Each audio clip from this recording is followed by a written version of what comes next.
자, 우리에게는 잘 알려진 덴마크의 아주 유명한 철학자 키에르케고르가 있습니다.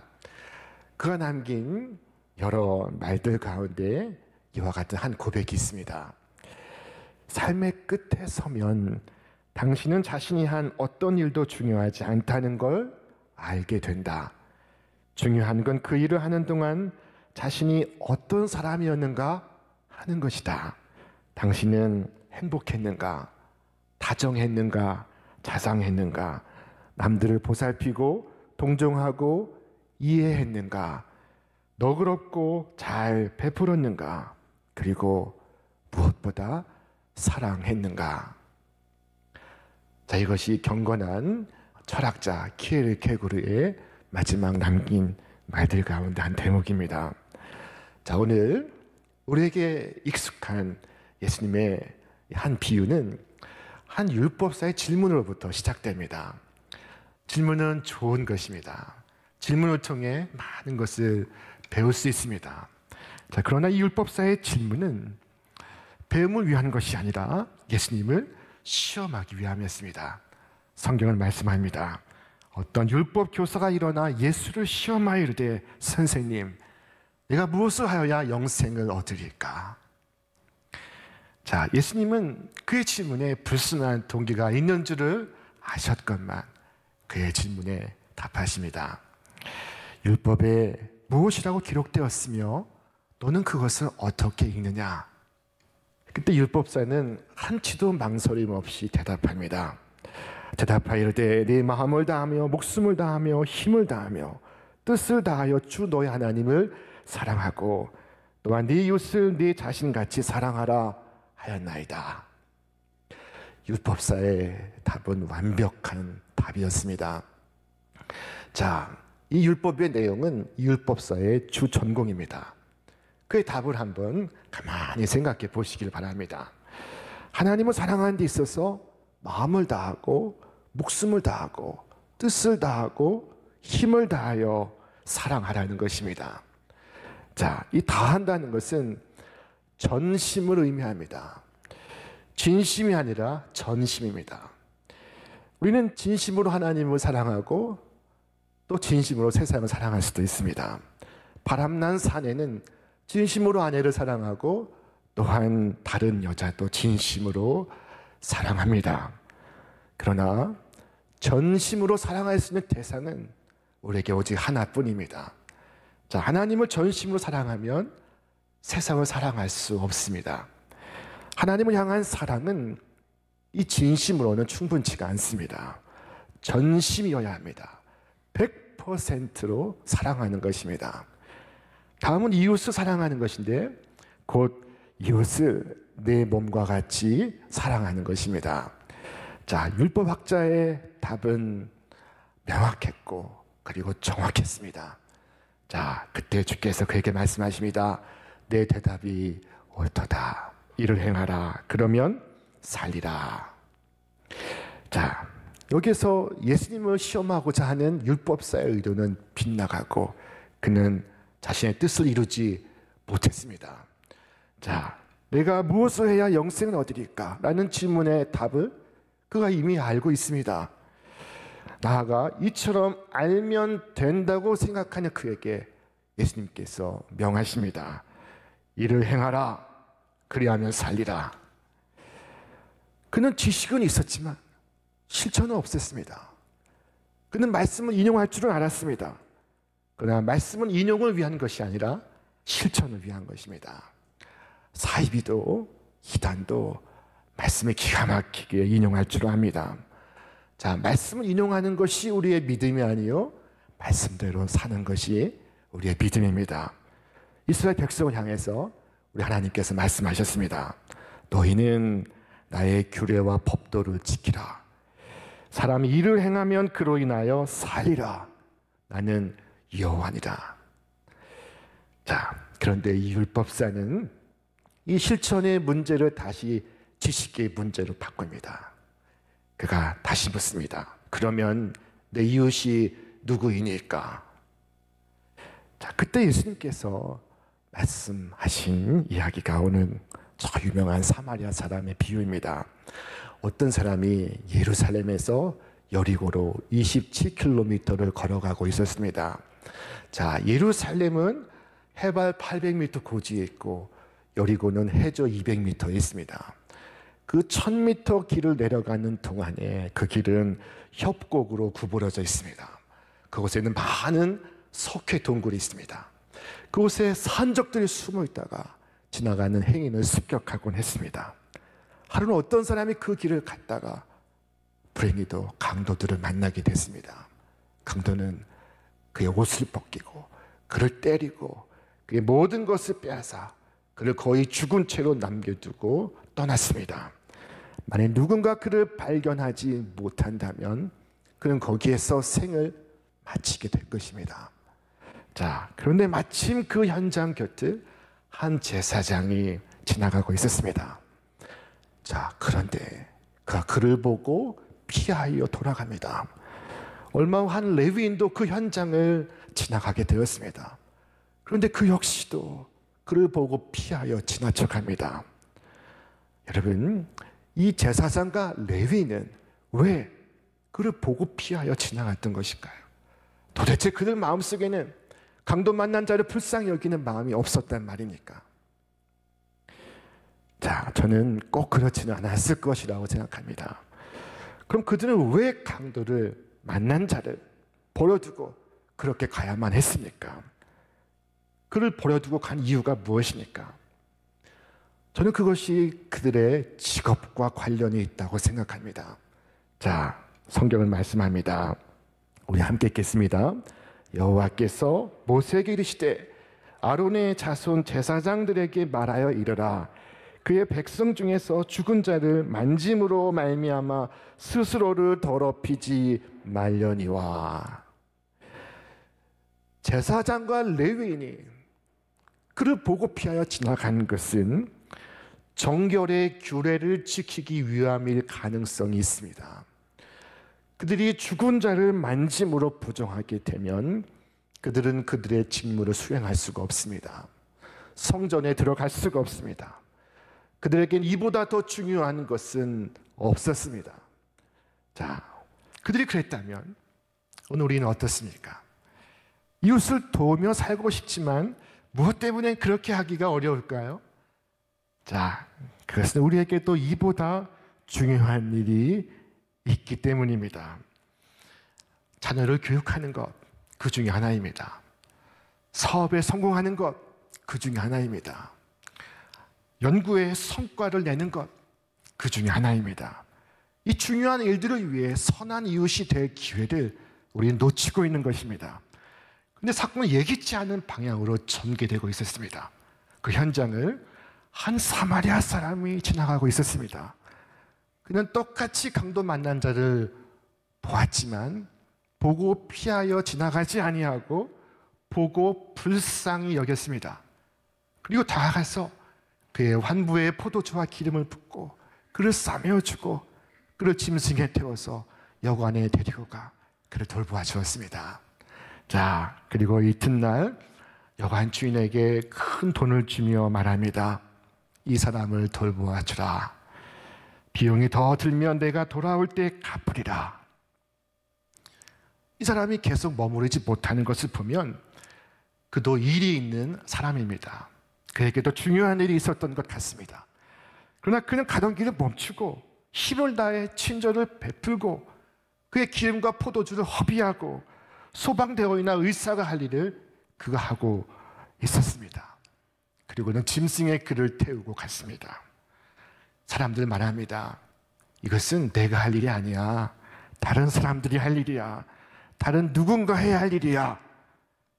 라고 말하지만 그는 그가 할 수 있는 일을 다 하고 있었습니다. 최선을 다했습니다. 그는 그렇게 강도 만난 자를 돌보아 주었습니다. 자, 우리는 오늘 말씀에서 몇 가지 중요한 사실을 발견할 수가 있습니다. 그 중에 첫째는 이 율법사가 대답한 하나님 사랑과 이웃 사랑의 두 계명은 놀랍게도 하나의 계명이라는 사실입니다. 자, 하나님을 100% 사랑하는 사람이 어떻게 또 이웃을 사랑할 수가 있을까요? 그것이 가능한 이유는 무엇입니까? 그것은 바로 하나님이 우리의 이웃이시기 때문입니다.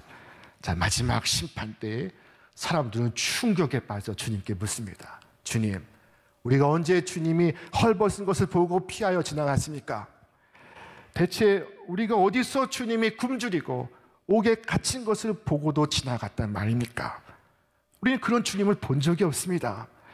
우리가 그런 주님을 봤다면 그렇게 했겠습니까?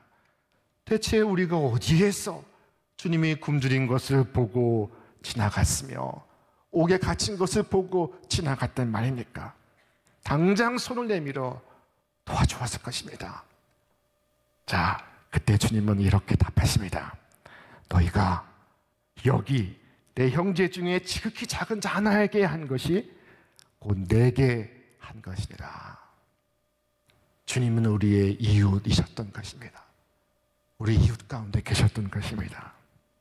둘째로 오늘 말씀 속에 중요한 것은 강도 만난 자는 유대인인데 그를 돕고 있는 자는 사마리아인이라는 것입니다.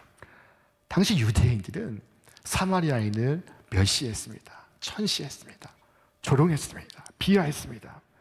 그런데 그 사마리아인이 유대인의 이웃이 되어주고 있었던 것입니다. 자, 최근 미국에서 인종차별 문제가 극심하게 일어나고 있습니다. 백인이 흑인을 차별하고 백인이 흑인을 죽음에 이르게 하고 있습니다. 자, 오늘 어쩌면 예수님께서 미국 땅에서 이 말씀을 하신다면 예수님은 설정을 바꾸셨을 것입니다. 강도 만난 자를 백인으로 그리고 그를 돕는 선한 이웃을 흑인으로 말씀하셨을 수 있습니다.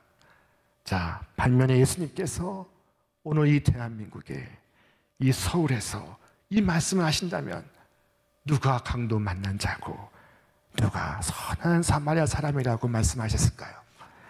한번 깊이 생각해 보시기를 바랍니다.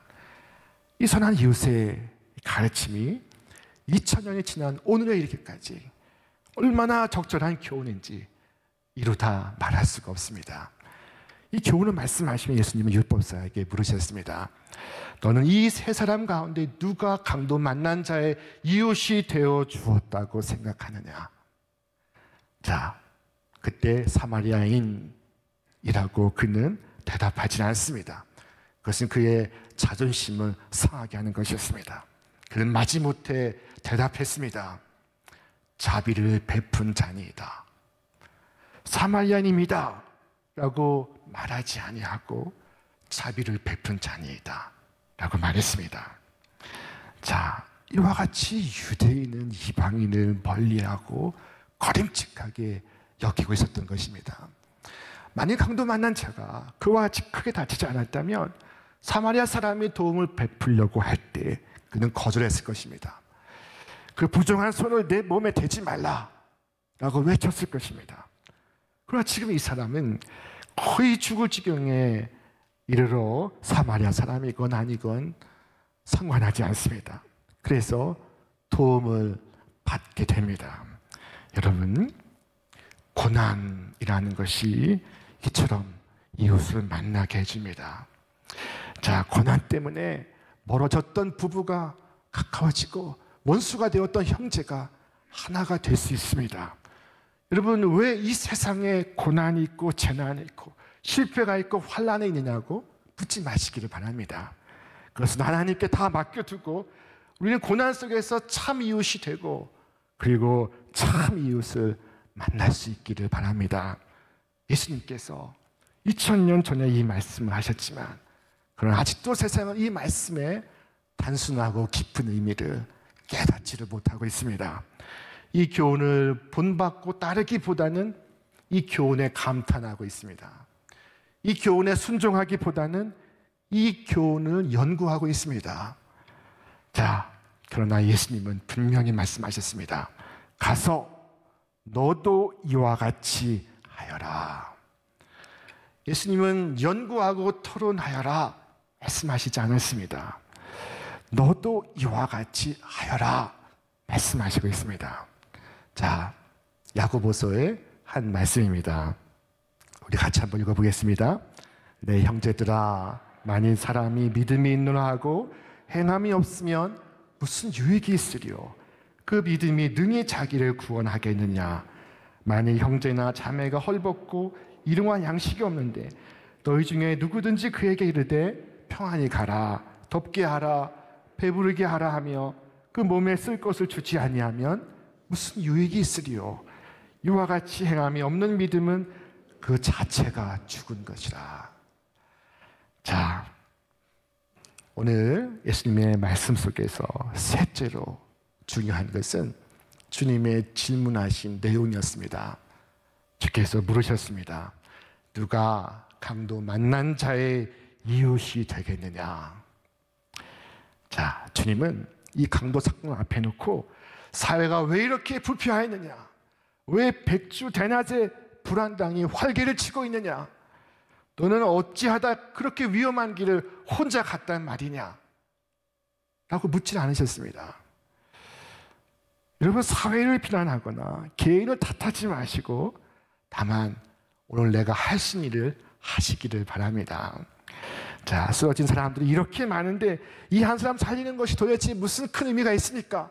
라고 물을 수도 있습니다. 여러분, 하나님께서 지금 눈앞에 만나게 하신 자에게 긍휼을 베푸는 것이 오늘 내가 해야 할 일입니다. 오늘 내가 가는 길에 강도 만난 자를 보게 된 것은 우연한 일이 아닙니다. 하나님의 섭리 가운데 이루어지고 있는 것입니다. 자, 성경은 마침 그 길로 내려가다가 라고 말씀하고 있습니다. 아, 이제 됐다. 이제 그가 살았다. 이제 안심이다. 하시는 주님의 마음이 이 표현 속에 담겨 있습니다. 그러나 주님의 그 인도하심을 그들은 깨닫지를 못하고 강도 만난 그를 보고 피하여 지나갔습니다. 우리 인생의 행로는 말하자면 이 예루살렘에서 여리고로 내려가는 길입니다. 비슷하게 험악합니다. 우리를 해치려는 강도가 있습니다. 한 번은 야곱이 아들 요셉의 안내를 받아 애굽의 파라오 앞에 섰습니다. 애굽의 바로 왕이 야곱에게 물었습니다. 내 연세가 얼마인고? 자, 그때 야곱이 답하기를 나그네 길의 세월이 130년이니이다. 그리고 덧붙여 말하기를 험악한 세월을 보내었나이다 라고 말했습니다. 여러분, 우리가 살아가는 세월이 험악한 세월이고 우리가 걸어가는 인생의 길이 험악한 길입니다. 이 위험한 길을 무모하게 혼자서 여행하다가 강도를 만나게 되었습니다. 사탄 마귀는 죄를 가지고 우리를 난타하고 우리는 피를 흘려 쓰러져 죽어가고 있습니다. 그러나 그때 예수님께서 선한 사마리아인이 되시어서 우리에게 다가오셨습니다. 이 사마리아 사람은 강도 만난 자를 보고 불쌍히 여겼다고 말씀합니다. 자, 이 불쌍히 여기다라는 이 말의 어원은 우리 속의 내부 장기를 가리키는 말입니다. 자, 내장, 간장, 폐장, 심장을 가리키는 스플랑크논이라는 말이 이 불쌍히 여기다는 말의 어원입니다. 자, 강도 만난 그를 볼 때 내 오장의 반응이 있습니다. 내 속이 아픕니다. 그의 고통이 나의 것으로 깊이 느껴집니다. 이것이 불쌍히 여기다 라는 성경 속 의미입니다. 자, 그래서 사마리아 사람은 그를 돌보아 주었고 여관에 데려가 주었으며 여관 주인에게 돈을 주면서 이 사람을 돌보아 주시오 라고 부탁했던 것입니다. 자, 이 짧은 문장을 볼 때마다 저는 감탄합니다. 10장 34절 가서 돌보아 주니라. 그 다음 10장 35절 돌보아 주라. 자, 처음에는 그가 가서 돌보아 주었다라고 기록하고 있고 그 다음에는 돌보아 주라 라고 그가 부탁하고 있습니다. 여러분, 여러분이 하는 것을 여러분이 다른 사람에게 부탁할 수가 있습니다. 여러분이 하지 않는 것을 다른 사람에게 하라고 요구할 수가 없습니다. 여러분 기억하십시오. 우리 주님은 선한 사마리아처럼 우리를 위한 선한 이웃이 되셨습니다. 사마리아인은 그 자신의 포도주와 기름을 주었습니다. 그러나 우리 구주 예수님은 당신의 피를 흘려 주셨습니다. 사마리아 사람은 모든 관심과 친절을 베풀었습니다. 그러나 우리 주님은 자기 목숨을 내어 주었습니다. 사마리아 사람은 그의 지갑에서 돈을 꺼내어 주었습니다. 이것은 큰 금액입니다. 그러나 주님은 자기 자신을 내어 주었습니다. 자, 사마리아인은 다시 돌아오겠다 말했습니다. 우리 주님도 다시 오시겠다 말씀하셨습니다. 여러분, 그동안 주께서 우리에게 부탁하신 일을 잘 감당하여 그날에 부끄러움 없으시기를 바랍니다. 인도의 성자 선다싱이라는 분이 있었습니다. 이분이 어느 추운 겨울에 산길을 가고 있었습니다. 눈보라를 헤치며 수도원을 방문하고 있었습니다. 근데 마침 그 옆에 승려 한 사람이 함께 길을 걷고 있었습니다. 눈보라가 치고 세찬 바람이 불어오고 있었습니다. 자, 어둡기 전에 어서 이 추위를 피할 곳을 발견하지 못하면 이 폭설과 추위 속에 얼어 죽게 될 것입니다. 자, 그들은 발길을 재촉하며 앞으로 걸어가고 있었습니다. 그런데 위험한 벼랑 곁을 지나가며 누군가의 신음소리를 듣게 되었습니다. 자, 살펴보니 벼랑 밑에는 어떤 한 사람이 실족하여 쓰러져 죽어가고 있었습니다. 자, 승려는 이것을 보고 이와 같이 말했습니다. 우리의 믿는 신앙에 따르면 여기서 우리는 이 사람의 업을 볼 수가 있습니다. 이 사람의 카르마를 발견할 수 있습니다. 이 사람의 운명은 여기서 죽는 것입니다. 나는 내 길을 빨리 가야겠습니다. 그러나 선다싱은 이와 같이 말했습니다. 우리가 믿는 신앙에 의하면 마땅히 내려가서 형제를 도와야 합니다. 그래서 승려는 서둘러 자기의 길을 갔고 선다싱은 벼랑 끝으로 내려가 조심스럽게 그를 업고 다시 올라와 그 산길을 걸어갔습니다. 자, 그를 업고 가는 선다싱의 몸에는 온몸에 땀이 흘러내리고 있었습니다. 자, 드디어 멀리서 불빛을 볼 수 있게 되었습니다. 그때 그는 땅 위에 어떤 물체에 발이 걸려 거의 넘어질 뻔했습니다. 자, 정신을 차려서 그것이 무엇인가 보니 그는 깜짝 놀랐습니다. 그것은 바로 앞서가던 승려의 죽은 시체였습니다. 그가 추위에 얼어 죽었던 것입니다. 선다싱이 동일한 운명을 면할 수 있었던 것은 부상당한 형제를 등에 업고 그 길을 걸어갔기 때문입니다. 자, 율법사는 굉장히 중요한 질문을 했습니다. 내가 무엇을 하여야 영생을 얻으리까? 여러분, 율법사의 질문보다 더 중요한 질문은 없습니다. 생명을 얻는 것보다 더 중요한 일이 어디 있겠습니까? 예수님께서 그 길을 우리에게 말씀하시고 있습니다. 이와 같이 행하라. 그러면 살리라. 자, 누가 영생할 것입니까?